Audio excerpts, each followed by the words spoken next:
5 seconds. Get ready. The Learned Council, by referring to Sinha Commission report, has submitted that the report, on the basis of which the amendment was enacted, itself stated that economic criteria would not result in homogeneous class. Learned Council has argued that in the absence of quantifiable data, one could not create a class for which protective measures are to be taken. The said report concluded that if poverty is kept as a baseline for reservation, then it should have in its ambit all, irrespective of their class, more so because the poor of SC, STs and OBCs are worse off than those of general category. He has further argued that the condition precedent for a protective clause is existence of discrimination. Hence, protective action for a class that is neither a homogeneous class nor is discriminated against a violative of the basic structure of the Constitution. Learned Council has relied upon the decision of this court in Indira Sahani case to submit that economic criteria cannot be the sole basis for classification. He has further argued in the alternative that even if reservation on grounds of economic criteria is to be given, EWS ought to include those who are living below the poverty line.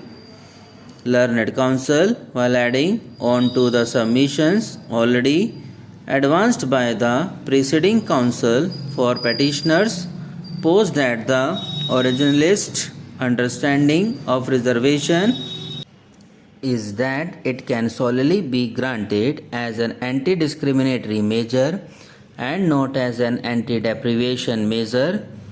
Hence, the amendment in question cannot sustain itself as it addresses the deprivation faced by an individual and not discrimination.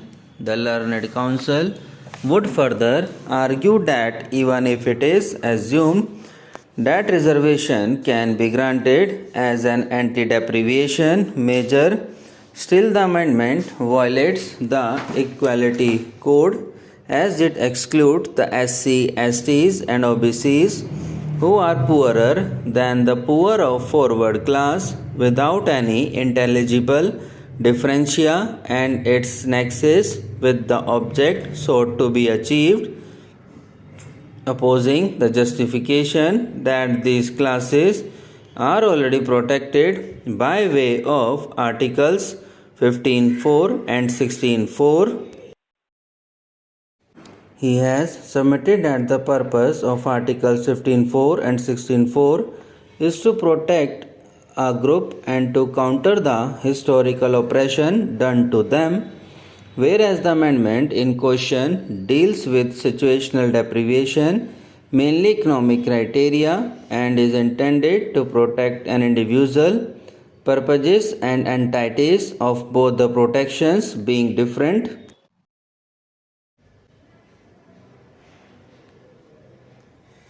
The Learned Council has re-emphasized on the submissions that statistically the backward class poor are worse off than forward class poor, and their poverty is deeper, more intense and likely to be stickier and persistent. He has relied on Sinha Commission report, Niti Aayog Multidimensional Poverty Index along with other reports, and has argued that the question before the Sinha Commission was whether there could be reservation for general category, people not covered in any other category. The report itself stated that the backward class poor are poorer than the upper class poor. He could underscore the point that poverty is deeply linked to the caste of an individual and the perception surrounding that status.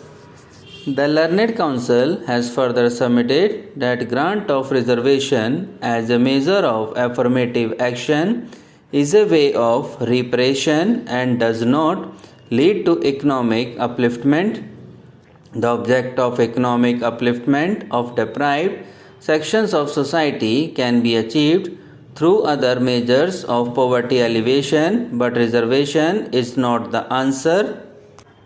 While contending the Articles 15.1 and 16.1 are part of the basic structure of Constitution and that it is only in furtherance of substantive quality that formal equality can be breached, he has submitted that exclusion on the basis of caste straightaway breaches formal equality. Further, exclusion of those who are arguably more impacted by this criterion violates substantive equality too, hitting the equality code and resultantly violating the basic structure of the Constitution. In another line of arguments, the Learned Council has put forth the proposition that the words other than in Articles 15.6 and 16.6 should be read as in addition to, thereby including SC, STs and OBCs within them and furthering the basic structure. He has placed reliance on the decision of this court to submit that if two interpretations are possible, one which destroys the basic structure and the other which enhances it, then purposive approach enhancing the basic structure of the Constitution is to be taken and not the literal approach. He has concluded the submissions while quoting from the judgment of this court in KC Vasant Kumar case that lower the caste, the poorer are its members. Learned Council, while stressing upon the Equality Code and being part of the basic structure, has argued on two facets. First, as to whether the inclusion of new class of reservation solely on the basis of economic criteria was constitutionally permissible, and second, as to whether the exclusion of SCs, STs and OBCs from this newly created class was constitutionally permissible. She mapped the historical background of reservations. She mapped the historical background of reservations